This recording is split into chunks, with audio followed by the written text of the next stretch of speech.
Just watching him actually play is a thing to behold. And who doesn't love a good villain, you know? That's true. He is like the villain of Dawn of War 2. I liked it better when he still played the war boss, because then we could actually say he's the war boss of Dawn of War 2. Well, I feel like Tex was the war boss of Dawn of War 2. Yeah, I feel like HolyHammer was personally. Oh man, we're gonna have to have a war boss off. Because I feel like Tex HolyHammer was so dominant, and he really like made the war boss for a while. was it. I feel like I always knew. Well, I don't know. HolyHammer I feel like has always bounced around, whereas I feel like Tex got his name playing orcs. I feel like Tex has definitely bounced around a lot too. Well, definitely more recently, yeah. I think HolyHammer has bounced around just a lot in like replays, but when it came to tournaments, he went pretty straight war boss for like a very long time. Yeah, I suppose that's I think valid. up until he really committed to the switch of the Warp Spider Exarch, he really went straight war boss. Alright, so Force Commander versus Warp Spider. This is a pretty wide open map. I don't know. Who do you think has the advantage here? I feel like just being the Warp Spider, he's going to be able to keep that constant pressure on so long. I as mean, he's on top of I his personally micro. do actually feel the Warp Spider Exarch. As far as Space Marines go, this potentially could be one of the better ones for Noisy, maybe just because it's not such a big map and he won't be able to lose too much on mobility. But then there's just a lot of things. The Warp Spider Exarch, especially with Noisy going for a triple scout build, I think the Warp Spider Exarch is going to bleed those scout models pretty easily, whittle down the Force Commander pretty easily. I mean, Noisy way back in the day is the pioneer of the triple scout build. So if anyone can pull it off, it's gonna be him. Yeah, I mean that's true, and he's been pulling off builds that other people can't for literally years. For as long as Dawn of War 2 Retribution has been out, and possibly longer than that in past Dawn of War 2 builds, which I am actually not terribly familiar with. Wow. So up top, he's just got scouts stalling against the Warp Spider. He wants to pull those off before he loses that second model, though. That seems unnecessary. There Yeah, he I mean, goes. he's stalling, like buying himself some time to keep the VP lead, but he's paying for it with requisition, while HolyHammer isn't. But I actually like the play of sending the Force Commander over here, just as a way of like getting the Warp Spider Exarch off.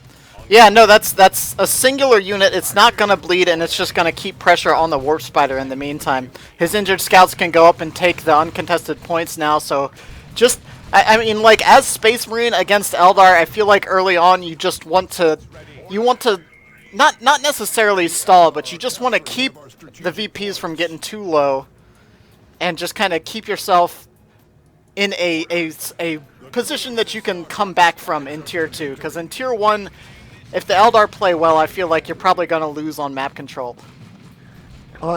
Yeah, I mean, the Eldar are definitely a strong map control race. However, as far as these players go, he's usually about early VP pressure, and he does that in part by usually just getting more squads than his opponent. He's got the scouts right now, so he's got a lot of mobility. HolyHammer, meanwhile, going for a relatively short build, at least right now. It's short so far. He might get another squad. Eldar sometimes do try to go with shorter builds, and Tex has also talked about the viability of the Warp Spider Exarch going for short builds, and just keeping up with map control and mobility with the Warp Spider Exarch, and then getting to tier 2 early. So triple. Oh, it looked like he was going for Devastators there. I guess he canceled that upon seeing the Shuriken. Cancel the Devastators. So we'll probably be seeing, I would guess, Assault Space Marines coming in shortly. I mean, right now he is kind of saving up the resources to get Assault Space Marines. I wouldn't have been surprised to see the Devastators. I think Noisy, I mean, he often does go for that build, and it seems like he does that across many, many matchups. Triple Scout tack into a Devastator. In fact, he not only does it across matchups, he does it across races. 3 of the starting unit, 1 of the next unit, and then a suppression team. He'll do it with Chaos, IG, and Space Marines.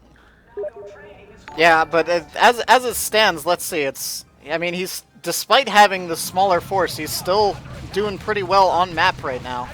Mm-hmm. Yeah, and I mean that's definitely one of the advantages of the Warp Spider Exarch.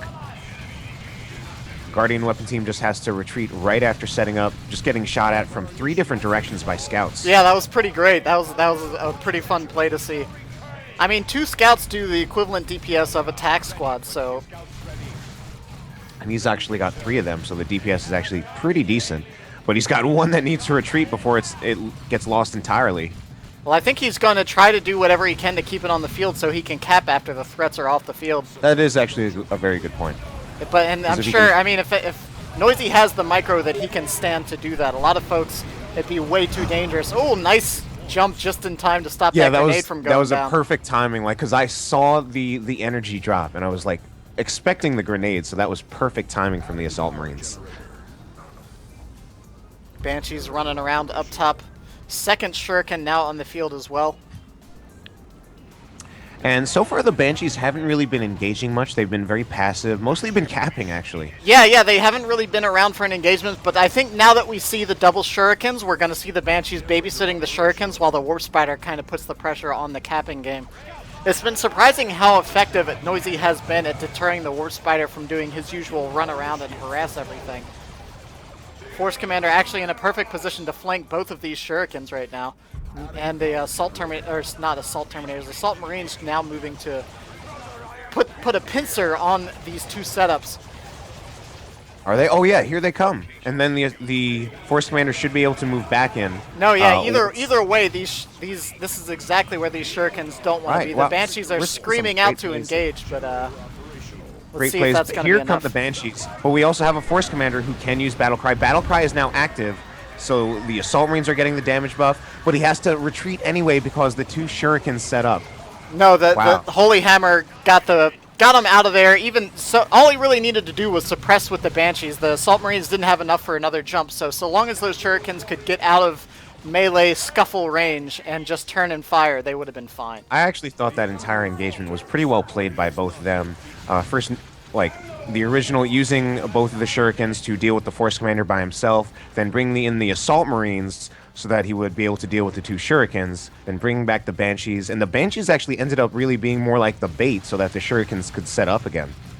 Yeah, it worked out really well. Like, Banshees, it was 2 threats. Like, that's always what you want to do in this game. It's just have different threats. And I felt like we saw, like, high-level play, like, from second to second there. Yeah, that was a solid series of plays and engagements there. Now, see, some players would have just been tempted like, oh, there's the Shuriken, I'm going to just go ahead and jump my Assault Marines in, but Noisy's smarter than that. He knows that the Banshees are not going to be far away. He knows that second Shuriken is out there somewhere. I'm curious to see what he's going to do with these scouts. He's kept them all vanilla so far. Like, especially when it comes into later stages in the game, even just having infiltrate on these scouts to spot where the setup teams are, since there isn't any detection, is going to be really useful. Right now, I think the Bolter Scouts are appropriate. He's been using them very, very well against the Warp Spider Exarch with their bolters. Yes, considering he has the Force Commander and Assault Space Marines, he doesn't really need the shotguns at the moment. There's no melee hero, there's no Warlock to really have to worry about. And the Banshees haven't really been the biggest threat at the moment, so... No, as you mentioned, they've been playing very passively, and you kind of have to early game against the Force Commander because he does have that battle cry. So the Force Commander won't get knocked down. It'll boost the damage of everything around, so it's really hard for the Banshees to find a good time to engage when he's hanging around at all. And when you have like good players who are really good at microing their scouts, it can be really, really hard to like actually get a melee unit in range to a scout squad, and they'll just constantly take damage from scouts. Even though it's not a lot of damage, it'll just like whittle them down over time, and they can almost never catch them. Well, I think Hammer's bringing out a pretty excellent unit to deal with this heavy scout build right now in the form of these Warp Spiders. Absolutely going to murder the scouts. So we're going to have to see probably a bit of a change in play here. The Razorbacks coming in as well, so that's going to be reasonable. Like both sides really getting what's going to be working for them so far. No major mistakes in build order here as far as I'm concerned. Yeah, I mean, in the case of that Razorback, that should potentially force a Bright Lance upgrade from one of the Shurikens. Could just try to ride it with the Executioner Spear on the Banshees, but I think the Bright Lance is the more reliable purchase. Yeah, I mean, even so, Noisy's going to have to play very carefully with that Razorback because the potential for a Warp Spider Haywire Grenade into either Banshees or that Bright Lance, like, if that Bright Lance gets even a shot in with that Haywire Grenade and the Warp Spider drops Crack Shot or something like that on it, that Razorback's going to be gone in the blink of an eye. Right. I always forget about that Crack Shot Global. It seems a lot like, of people do. Yeah. I feel like a lot of those globals that aren't like nukes or like unit call-ins sometimes get forgotten. Except for like Ard Boys and User Choppas. Those don't get forgotten. You don't forget them when those wipe your squads. Crack Shot, like so many people, oh man, trying to repair those generators under fire. Oh man, I thought he was going to save Takes him it out for just anyway, a second. yep, but even after the Banshees retreated, there was just that massive DPS coming out of the Warp Spiders. Warp Spider squad, now that they have their X-Arc, actually do something like 100 DPS piercing. That's going to bleed scout models quickly. It's even going to do a lot of damage against the Tax and the ASM. So getting the assault jump, actually no other Shuriken here to support at the moment. Getting set up. Here comes that other Shuriken.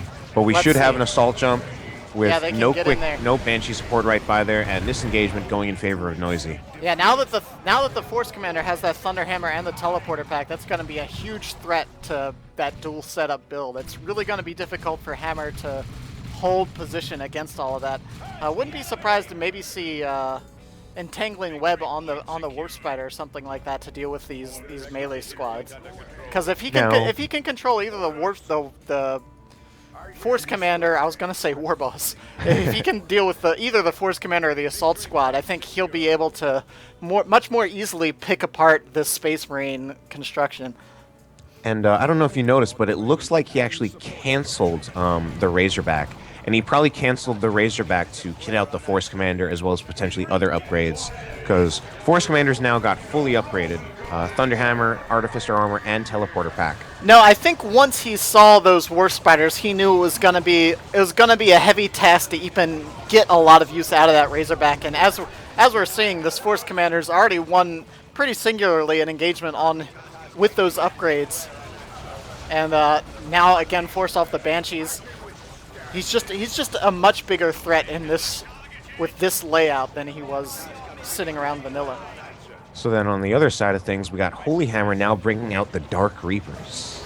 Yeah, those things, if he can keep those out of melee, those just shred Space Marines. All of that damage. I think there has been like some talk on comments and cast or something about like hardly ever seeing Dark Reapers and like kind of questioning their usefulness. Those scouts got obliterated. Oh, I missed the scouts going down. But right now, I think the Dark Reapers are it's potentially the nail in the coffin with the incredible amount of damage they'll be doing on top of the range damage that HolyHammer already has. But I mean, they're really the most powerful as far as dealing like with the Tactical Marines and the Assault Marines. No, I actually just casted another game that was similar like this against Chaos, not Space Marines, but it was one of each of the ranged Eldar units. It was Warp Spiders, Dark Reapers, and the Guardians. Like, that kind of firepower just shreds through that heavy. No, there were Fire Dragons. Oh, there were Fire Dragons. Yeah, it was an interesting game. It was a mid-level game. It was a bit sloppy, but it was fun to watch. I mean, the Reapers, they do a ton of damage. I think their base DPS value might be lower than Warp Spiders, but they have the better damage type. They have Inferno damage, so they do bonus damage to heavy armor, full damage to regular infantry, full damage to super heavy infantry. Very powerful squad. Yeah, that Inferno damage, I think, is it the full 30% like Plasma against heavy armor? No, it's not quite as much. It's not as much as Plasma, but it's still a bonus. But right now, yeah, we're seeing that the Eldar are just ripping apart the Space Marines now. One of the scout squads went down. The Warp Spiders now just completely negating any sort of capping power that the scouts were offering before. Oh yeah. In the past 2 minutes, this has actually gotten significantly in favor of HolyHammer. And I feel like the Dark Reaper purchase is just something to like really solidify his advantage and make it so that Noisy can't Warp make Spiders too much of a comeback. down. Oh, what? Wow, I can't believe how those Warp Spiders went down there.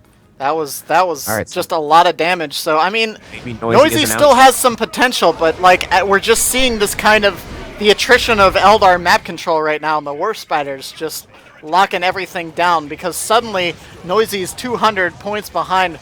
We do have a call in here. Is that going to be a Tac Squad dropping down? Yeah, I'm guessing it's a Tac Squad. And I mean, both these players are former Dawn of War 2 champions, so even if Noisy's not in the winning position right now, he's definitely got a lot of fight in him.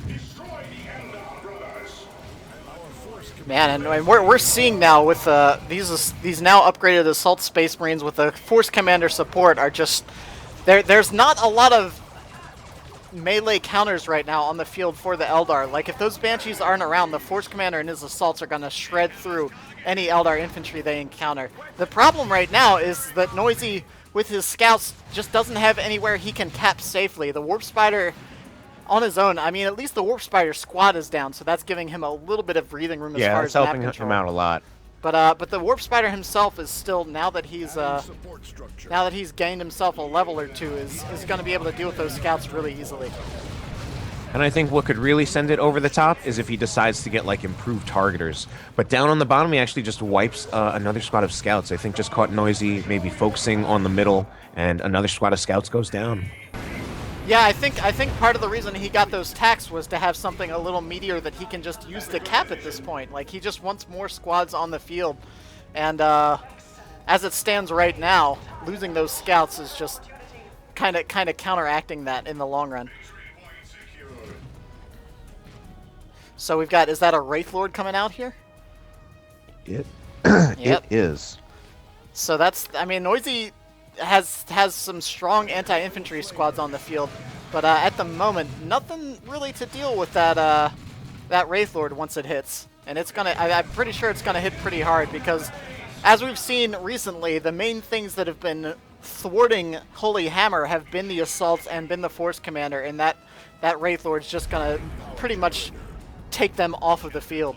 Right, and I feel like the Force Commander right now, he's such a powerful counter against melee infantry, and the Wraith Lord is something that's straight up going to counter the Force Commander as long as he has that Thunderhammer. And if he switches to, like, the Power Fist, that takes away the threat of the Thunderhammer to things like the Banshees. No, I think he should keep the Thunderhammer, and, like, as much as people don't like it, probably just get maybe a Devastator and a rocket launcher on the tax. Yeah, so we do see at least one rocket launcher now getting upgraded on the tax squad. So like, nice. Noisy's really not out of this yet. Still staying in. He's got the double cap. Staying out on the field, trying to make things work. Yeah, the Banshees are just ignoring whatever they can, trying to get some caps in on these VPs. Like, the sudden 2-0 cap is going to close this victory point gap pretty well and buy a bit of time for Noisy to get back into this. He's got the Melta, he's got one rocket launcher. A Melta and 2 rocket launchers is actually probably a pretty reasonable way to deal with this Wraith Lord. It's a bit expensive on the power, so it's probably going to put him behind on tech, but as we can see, HolyHammer's so far ahead, at least in power, that he probably just knows that, alright, I'm going to be behind, I have to deal with this before, like, when your VPs are that low, you can't worry about, hey, I'd like to tech up, you have to deal with what's currently on the field. Yeah, and I mean, the rocket launcher Melta combo, that's always been like the emergency solution. And although it's expensive on power, it's very cheap on rec. So sometimes it's just a lot easier to get out than getting an entirely new squad. Yeah, I agree. And as much as it's said as like an emergency combo, like, it can really easily and quickly remove a transport or a smaller vehicle, especially if they overextend it even a little bit into that Melta. So it's just going to be a bit harder to pull off for a Walker, I feel like. So the 2-0 cap has flipped right back around, about to be a triple cap.